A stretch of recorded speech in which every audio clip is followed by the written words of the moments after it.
श्री साईनाथाय नमः। साथियों, कैसे हैं आप सब? आशा करती हूँ आप बहुत स्वस्थ होंगे, मस्त होंगे और बाबा की नाम जाप में मेरी तरह व्यस्त होंगे। तो साथियों, आज का टॉपिक है कि जब भी हमारा कोई काम बनता नहीं है या हम बहुत ज्यादा कंफ्यूज में हो जाते हैं कि हम कैसे उस काम को करें, होगा या नहीं होगा, मन में दो तरह के विचार चलते रहते हैं और हमें सही से कोई रास्ता नजर नहीं आता। तो ऐसे में हम अपने साईनाथ से कैसे पूछें कि बाबा हमारे लिए क्या सही है, क्या गलत है और हमें क्या करना है। मतलब कि सही डिसीजन लेने में जब आपको कठिनाई हो, आपका मन घबराए, कुछ समझ ना आए, तो आप बाबा से पूछ लीजिए। बाबा हमेशा आपको सही रास्ता दिखाएंगे, सही मार्ग दिखाएंगे और सही आंसर आपको बाबा करते हैं। जो मैं आपको बताने जा रही हूं, अगर आप वैसा करके देखेंगे तो आप खुद जान जाएंगे कि बाबा की मर्जी क्या है। तो साथियों, कभी कभी क्या होता है कि कुछ चीजों में हम डिसीजन नहीं ले पाते हैं कि हमारे लिए क्या सही है, क्या गलत है, ये काम होगा भी या नहीं होगा। लेकिन हमारे साईनाथ तो भूत, भविष्य, वर्तमान सभी के ज्ञाता हैं और वो जानते हैं कि कब किसकी लाइफ में क्या होना है ना। क्योंकि बाबा तो अंतर्यामी है, भक्तों का हाल जानते हैं, दिल का हाल जानते हैं। तो उनके साथ आगे क्या होने वाला है, साईं बाबा को सब पता रहता है। तो मैं आज आपको दो उपाय ऐसे बताने वाली हूँ जिससे आप जान सकते हैं कि बाबा की मर्जी क्या है और आपको डिसीजन लेने में बहुत ही आसानी होगी। और लेकिन हाँ, इसमें एक शर्त यही है कि आपको मानना पड़ेगा बाबा का जो भी आज्ञा होगी, उसमें बाबा का जो भी आपके लिए सही डिसीजन होगा वो आपको मानना पड़ेगा। ऐसा नहीं कि हाँ हो गया है तो आप बहुत खुश हो जाएं और उस चीज के लिए अगर बाबा ने ना कर दिया है तो आप बहुत ज्यादा उदास हो जाएं।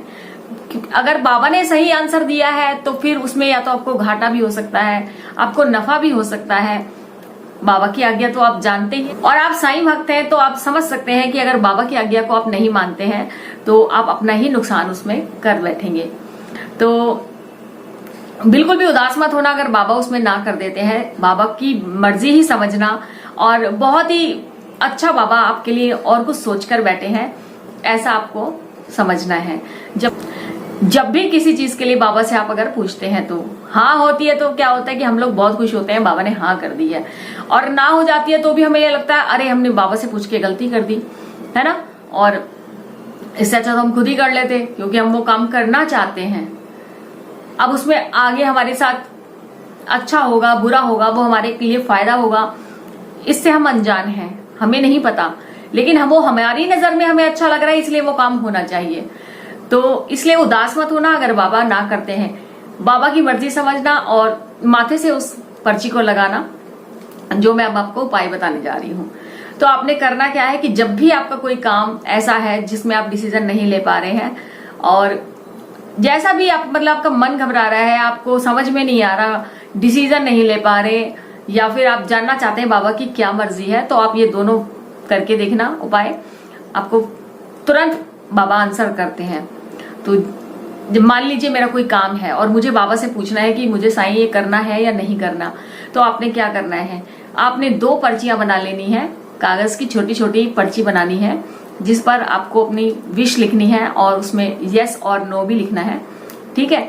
और उसके बाद रात की जब आरती होती है बाबा की, उस समय आपने बाबा के पास उनको रखना है, पूरे दिल से बाबा से प्रार्थना करनी है कि बाबा हमारे लिए क्या सही है, क्या गलत है, आपसे ज्यादा तो हमारे लिए कोई जानता ही नहीं है। तो जो भी आंसर हो बाबा, सही सही आंसर आप हमें बताइए ताकि हम उसको आगे बढ़कर कर सके, ठीक है। और उसके बाद आरती कर लीजिए। अगर आप आरती करते हैं तो आरती कर लीजिए, बाबा को सुलाते हैं तो वो भी अपना कार्य आप करिए सुलाने का। उसके बाद बाबा के पास बैठिए, बाबा से बातें करिए और एक अगरबत्ती लगाइए और अपनी विश बोलकर वो दोनों पर्चियां बाबा के चरणों में रख दीजिए। अगली सुबह जब आपको उठना है और पूजा वगैरह जब आप करने जाएंगे, उससे पहले ही आप किसी घर के मेंबर से उस पर्ची को उठवाइए और उस पर्ची को खोलने के बाद जो भी आंसर आपको मिलता है वही साईं की इच्छा है। ये उपाय मैंने भी बहुत बार किया है और बाबा ने मुझे हमेशा सही सही रास्ता दिखाया है और मैंने माना भी है। मैं कभी निराश नहीं होती अगर बाबा ना करते हैं। मुझे पता है मेरे बाबा ने मेरे लिए बहुत ही बेहतरीन कुछ अच्छा सोचा हुआ है, तो मैं तो बहुत छोटी सोच रख के मांग रही हूँ, लेकिन मेरे बाबा ने तो मेरे लिए और भी बड़ा सरप्राइज कुछ अच्छा सा रखा है, तभी इस चीज के लिए ना हुई है। तो आपको बिल्कुल भी उदास नहीं होना है, ठीक है। तो पर्ची से आपको 110% बाबा आंसर करते हैं। ये आप आजमा के देख लीजिए, तभी आपको यकीन होगा कि ये बात बिल्कुल सत्य है। साईं हमेशा सही आंसर करते हैं। और दूसरा, जब भी आप साईं चरित्र पढ़ते हैं और आपको बाबा से तुरंत ये जानना है कि बाबा हमारे लिए क्या अच्छा है क्या बुरा है, तो किसी तरीके से आप हमें बताइए ताकि हमारे समझ आ सके कि आप क्या चाहते हैं हमारे लिए। तो ये दूसरा उपाय, ये भी आप करके देख लीजिए, ये भी आपको बिल्कुल कमाल कर देगा। आपके जीवन में आपको बिल्कुल सही सही सटीक आंसर मिलेगा। बिल्कुल आपकी जो उस समय जो दशा चल रही है, जो आपकी ऊपर जो बीत रहा है ना, उसी से रिलेटेड आपको आंसर भी मिलेगा। ऐसा 110% मैं दावे के साथ कहती हूँ। तो उसमें आपको क्या करना है कि नहा धोकर आप बाबा का साईं चरित्र पढ़िए। वैसे तो जब भी दुख आए ना, बाबा का साईं चरित्र पढ़िए। जब भी मन घबराए, बाबा का साईं चरित्र पढ़िए।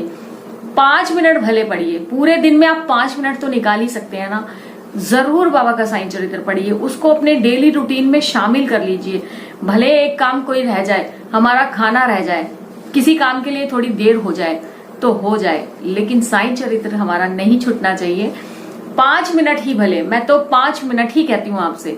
भले आप पूरा चैप्टर मत पढ़िए, पूरा पैराग्राफ मत पढ़िए, 5 मिनट की जितनी भी लाइनें आपसे पढ़ सकते हैं आप वो पढ़िए। अगले दिन फिर पढ़िए, लेकिन साईं चरित्र को डेली आप रूटीन में डालिए।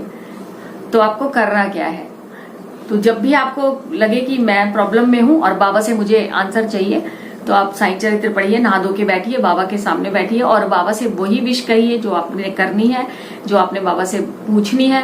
और उसके बाद साईं चरित्र को माथे से लगाइए, ऐसे जैसे साईं चरित्र आपने रख रखी है। और जो भी आपके मन में आए, बस आपने साईं चरित्र को वहीं से खोल देना है। और बिल्कुल ऐसे देखना नहीं है कि किधर से खोलूं या इधर से खोलूं या उधर से खोलूं, ऐसा बिल्कुल भी मत सोचना। बस हाथ में लेकर और साईं चरित्र को ऐसे करके जैसे ही आप खोलेंगे, आपका जो भी पेज आएगा उसमें 110% बाबा ने आपको आपकी जो समस्या है उससे रिलेटेड आंसर किया होगा। आप देखेंगे, उसको गौर से पढ़ेंगे, ध्यान से पढ़ेंगे, तो आपको आपकी समस्या का पूरा हल मिलेगा कि आपको अब आगे करना क्या है। साईं ऐसे ही जवाब देते हैं, एक पर्ची वाला और दूसरा साईं चरित्र। ये दोनों में से कोई भी उपाय आप करके देखना। आपकी जिंदगी से जुड़ा हुआ है सवाल है तो बाबा से साईं चरित्र पढ़ लेना। और कोई डिसीजन लेने में इधर उधर का कोई प्रॉब्लम आ रही है तो आप पर्ची डाल के देख लेना, बाबा जरूर आपको आंसर करेंगे। साईं हर भक्त को बता देते हैं कि उनको आगे क्या करना है, किस रास्ते पे जाना है।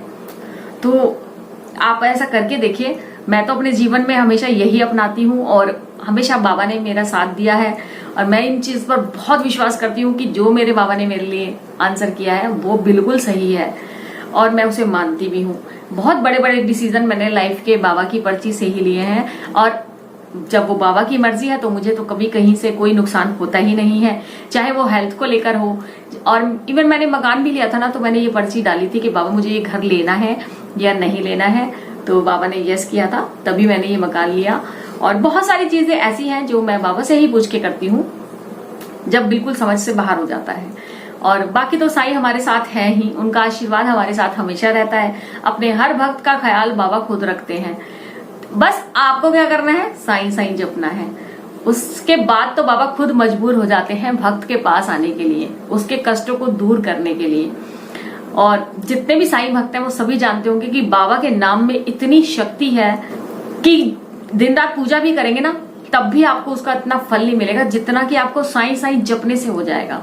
कोई भी रोग हो, कोई भी परेशानी हो, कैसी भी कोई कितनी भी बड़ी कोई समस्या हो, सिर्फ साईं साईं साईं जपने से ही वो खत्म हो जाती है। बस आपको सबर रखना है और अपने बाबा पे श्रद्धा रखनी है। तो साथियों, अब जब भी आपको कोई प्रॉब्लम हो आप ये दोनों उपाय करके देखना और मुझे कमेंट में जरूर बताना कि आपकी समस्या का हल आपको मिला या नहीं मिला। ना मिलने वाली तो ऐसी कोई बात है नहीं। आगे से कोई भी डिसीजन के लिए घबराने की कोई जरूरत नहीं है, परेशान होने की कोई जरूरत नहीं है। साईं बैठे हैं तो हम सीधा बाबा से ही पूछेंगे, क्योंकि हमारे जीवन की डोर हमारे साईं के हाथ में है। अगर नहीं भी पूछेंगे तो भी अपने बाबा पर इतना विश्वास हमें होना चाहिए कि हमारे साथ कभी कुछ गलत नहीं होगा। हमारे बाबा बैठे हुए हैं, क्योंकि माँ बाप को पता होता है कि बच्चे के लिए क्या बुरा है क्या सही है। तो हमने तो बाबा को अपनी माँ बाप भाई बहन दोस्त सब कुछ समझ ही रखा है। तो आप जिस रूप में देखें बाबा उसी रूप में दिखते हैं। तो बाबा के होते हुए हमें घबराने की बिल्कुल भी जरूरत नहीं है। हमारे साईं हमारे साथ हमेशा रहते हैं और जब भी भक्त को जरूरत पड़ती है तो बाबा स्वयं आकर उसका उत्तर भी करते हैं। तो साथियों, कमेंट में ओम साई राम की हाजिरी लगाना बिल्कुल भी मत भूलना और बने रहना मेरी इस वीडियो के साथ। और भी अच्छे अच्छे वीडियो आने वाले हैं। थोड़ा टाइम नहीं मिल रहा और थोड़ा सा अब तबीयत जाके कुछ थोड़ा सा मेरी बेटर हुई है, तो साथियों थोड़ा सा वक्त नहीं मिल रहा था, क्योंकि जैसी मैं ठीक हुई, मेरी प्रॉब्लम ठीक हुई, ऐसी मेरे हस्बैंड को भी बहुत ज्यादा फीवर वगैरह और तबीयत ज्यादा खराब हुई है। तो अब बाबा की कृपा से हम दोनों ठीक हैं। मैं भी पहले से बहुत अच्छा फील कर रही हूँ। और तो साथियों बस अब आगे और भी अच्छे अच्छे वीडियो आने वाले हैं, तो आप बने रहना इस चैनल के साथ, बाबा के इस परिवार के साथ।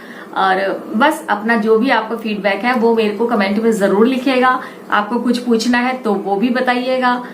जो भी आपके मन में क्वेश्चन हो वो जरूर लिखिएगा। चलिए साईं भक्तों, मिलते हैं दूसरी वीडियो में बाबा की किसी और लीला के साथ, किसी और मिरेकल्स के साथ, या फिर कुछ जानकारी के साथ जो भी मैं रखती हूँ बाबा से जुड़ी हुई, तो आप तक पहुंचाती रहूंगी। तब तक ओम साई राम, जय साई राम।